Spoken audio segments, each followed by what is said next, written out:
Hello दोस्तों, श्री शिवाय नमस्तुभ्यम। आप सभी का स्वागत है आप सबकी अपने यूट्यूब चैनल पे। आप लोग कैसे हैं? ठीक होंगे, स्वस्थ होंगे और बढ़िया ही होंगे। दोस्तों, वीडियो को बिल्कुल लास्ट तक देखिए। वीडियो अच्छी लगी तो वीडियो को लाइक करिए, चैनल को सब्सक्राइब करिए और लास्ट तक बने रहिए। ये है यानी कि आप सभी को 22 सितंबर सर्दी नवरात्रि में खिला दे एक चीज गौ माता को, तो 9 दिन में बन जाओगे, आप हो जाओगे कब मालोमाल। तो आप लोग वीडियो को लास्ट तक देखिए। वीडियो बहुत ही अच्छा और महत्वपूर्ण है, तो आप लोग वीडियो को स्किप करके नहीं देखिएगा और जब भी देखिए तो वीडियो को बिल्कुल लास्ट तक देखिए और बने रहिए। तो दोस्तों, हम जानेंगे कि क्या करना है और क्या नहीं करना है और किस तरह से करना है।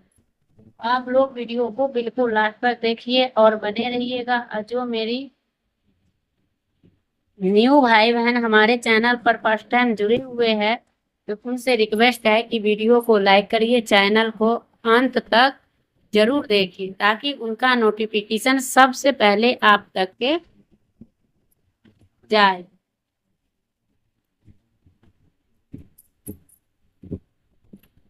तो चलिए दोस्तों, हम जानेंगे और बने रहेंगे। तो वो कौन सी कार्य करनी है आपको, वो तो आपको जो है गौ माता से रिलेटेड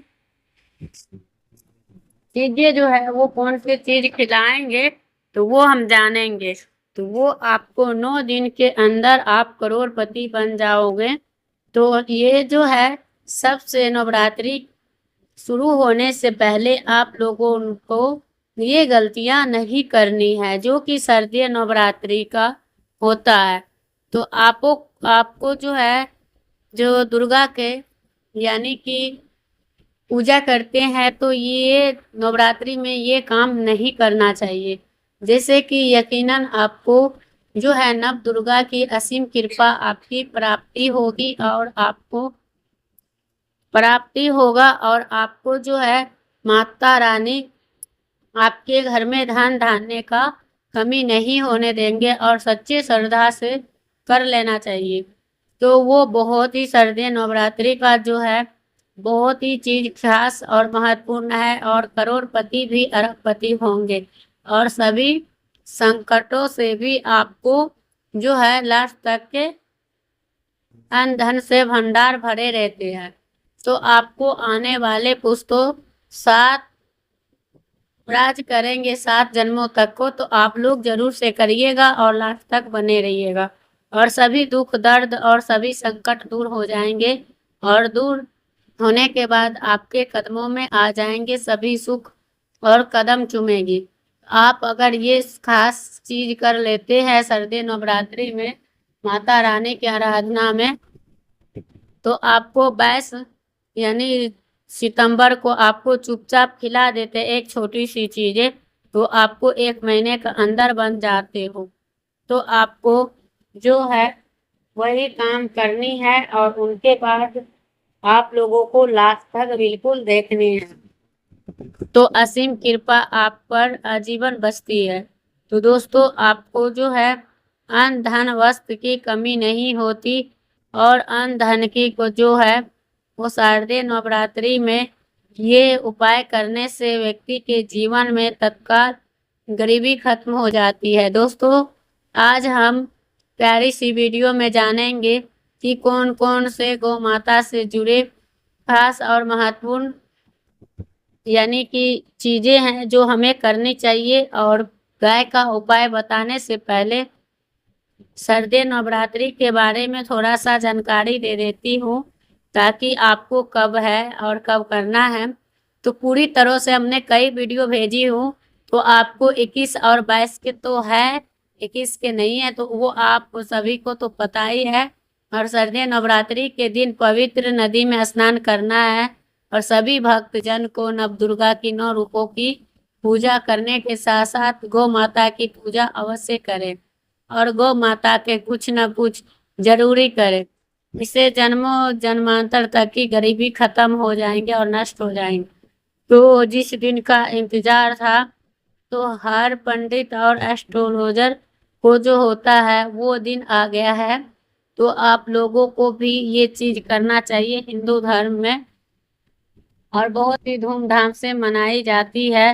बिना जल ग्रहण किए शारदीय नवरात्रि का व्रत रखती है, और उससे माँ को 9 रूपों की पूजा की जाती है गौ माता की पूजा की जाती है। तो उनके पूजा में भी जो भोग बनाया जाता है वो माँ दुर्गा के यानी कि विधि विधान से पूजा की जाती है गौ माता की। तो आपको इनमें सबसे ज़्यादा महत्वपूर्ण शारदीय नवरात्रि का माना जाता है। शास्त्रों में, वेद पुराण में साफ साफ लिखा है, शारदीय नवरात्रि में माँ दुर्गा के स्वयं पृथ्वी पे लोक पर आती है, और भक्तों को घर में तो वो माँ दुर्गा का आशीर्वाद प्राप्त होता है, और माँ दुर्गा और प्रसन्न मुर्दा में होती है तो आपको दोनों हाथों से कृपा बरसाती है।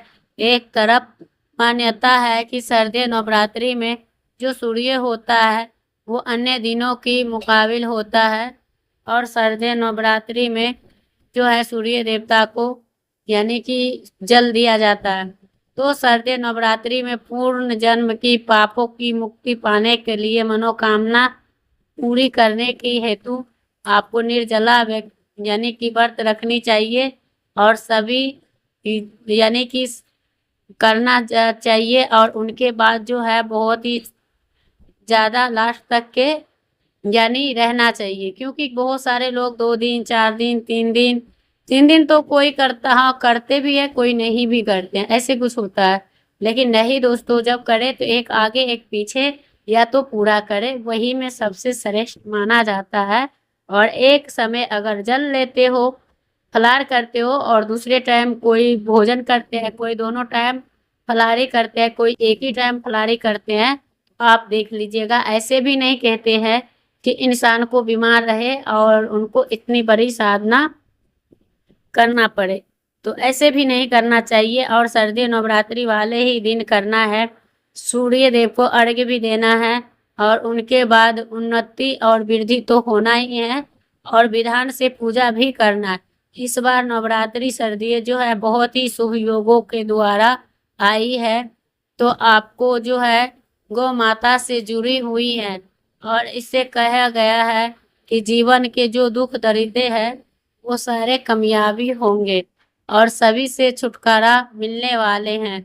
तो आपका जीवन का अपार धन सुख परेशानी भी दूर होंगे। तो अगर आपके जीवन में वो हो जाएंगे तो आपको जो जीवन में सदैव अन्न धन का भंडार भरे रहेंगे, तो अन्न धन का बस जो कभी कमी नहीं होगी। तो आपको बता दें कि शारदीय नवरात्रि में आपके साथ पूजा और उनके मंगल देवता और शनि देव की पूजा भी करनी चाहिए, और उनके साथ आपको जो है मंगल देवता और उनके साथ पूजा करते हैं, और उनके साथ जो है दोष लगता है तो उसे धन संपत्ति की प्राप्ति होती है, और समस्त यानी पूर्ण हो जाते हैं। तो दोस्तों आपको पता है कि इसे आपको करना चाहिए, और आपका यानी कि जो मेरी मकसद है वो आप तक के पहुंचाना है।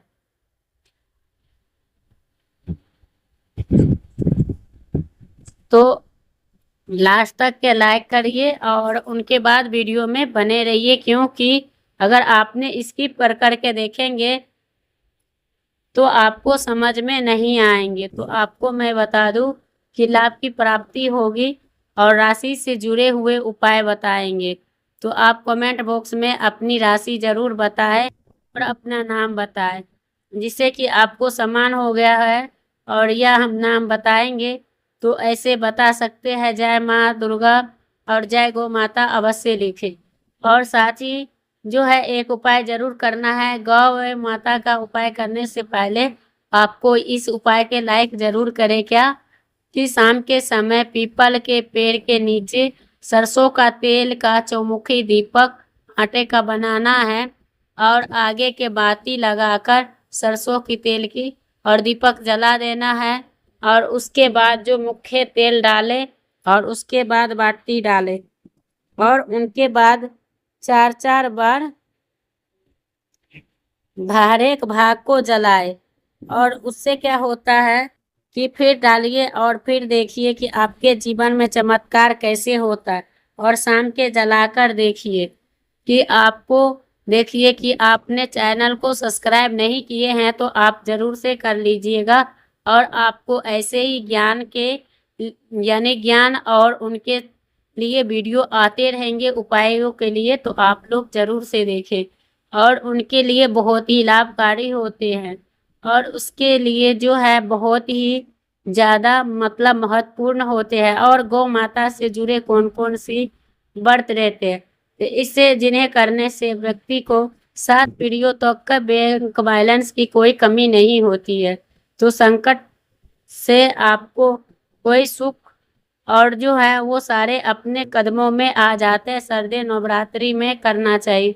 नव दुर्गा के 9 रूपों को विधि विधान से पूजा करना है और उसी के साथ यानी कि आपको बने रहना है। तो शारदीय नवरात्रि का तो आपको भूख भोग से जो है वो बस सूखी पूरी नहीं खिलानी है। पूरी के ऊपर मिठाई या कोई हलवा या खीर कुछ भी आप डाल के गौ माता को जरूर से खिलाना है। और हर एक मांगलिक कार्य में गौ माता को, जैसे कि गौ माता के यानी गोबर या गौमूत्र से आपको छिड़काव भी करना चाहिए और लिपना भी चाहिए। इससे क्या होता है कि हमारे घर में जो वास्तु शास्त्र का दोष या कोई तरह की अन्य चीज होता है वो खत्म हो जाते हैं। तो पंचम यानी करने से यह हवन सफल नहीं होते हैं। तो दोस्तों ये जरूर हो सकता है, परिवार सहित गौशाला जरूर जाए और हो सके तो गौ माता को हरा चारा जरूर खिलाए, जिससे कि आपका वास्तु दोष भी शांत हो जाता। आपको ये प्रिय चैनल कभी भी आपको गलती नहीं बताएंगे। तो आपको गौ माता का जो है ये करने के लिए आप सब ध्यान रखें। और नवरात्रि के दिन आपको गुड़ जरूर खिलाना चाहिए। गर्मियों में गौ माता को गुड़ न खिलाए और ठंडी में गुड़ खिलाए। गर्मी में यानी पानी और हरा चारा जरूर से देनी चाहिए। तो आपको गाय अगर दूध देते समय यानी कि निकालते समय आपको जो है ठोकर मार दे तो वो उससे बहुत बड़ा अपशगुन हो सकता है। अगर वो कोई यात्रा पे जा रहे हैं, अगर गौ माता आपको देख लिए हैं दूध पिलाते हुए बछड़े के साथ, तो आपको बहुत ज्यादा लाभ होने वाली है। तो गौ माता के आवाज भी सुबह सुबह आना तो बहुत ही शुभ होता है। तो दोस्तों आपको साथ ही साथ भूल के भी ये कामना ना करें और नहीं तो आपको जीवन में राष्ट्रीय पशु भी बनाएं और इन्हें जाने कि मौलिक अधिकार भी होता है। तो संस्कृति का अहम हिस्सा है। तो बंद कर दिया है कि आपको वो करने से जैसे किस्मत पे छोड़ देते हैं और गलियों में भटकते रहते हैं और उनके वंश का कोई डंडे मारता है, कोई उन पर पानी डालता है तो कई बार लग जाती है तो बीमार होकर बेचारी गाय दम तोड़ देती है। तो ऐसे में ज़रूरत है कि इन बातों के जानने के लिए गाय के लेकर शास्त्रों में क्या कहा गया है, कैसा व्यवहार करना चाहिए और कभी भी मारना नहीं चाहिए, क्योंकि शास्त्रों में कहा गया है, गौ माता का दर्जा दिया गया है। गौ माता को मारने वाला माता को मारने पीटने का सम्मान और उन्हें पाप का नरक लोक में कष्ट भोगना पड़ता है। अगले जन्म में फिर उसे पशु योनि मिलते हैं। और गौतम मुनि ने गौ माता के डंडा मारे थे तो इसे पाप से मुक्ति पाने के लिए कई वर्षों तक के तपस्या किए थे। इसलिए शारदीय नवरात्रि में ऐसे श्री कृष्ण से बैल स्वरूप में ऐसी कार्य नहीं करनी चाहिए, जिससे कि मुक्ति के लिए भगवान श्री कृष्ण की संपूर्ण तीर्थ और उनको बुलाना पड़ा और उन कुंड में स्नान करना पड़ा। तो साथ ही साथ ये पानी पी रहे गाय का जो मारते हैं तो उनको बहुत ही ज्यादा पाप लगते हैं और वो जो है तो वो बहुत ही यानी कि दुख भोगते हैं। अगर जो व्यक्ति गौ माता के पानी पिलाते हैं। तो दोस्तों वीडियो करूँगी यहीं पे एंड, फिर देखने वीडियो तब तक के लिए श्री शिवाय नमस्ते।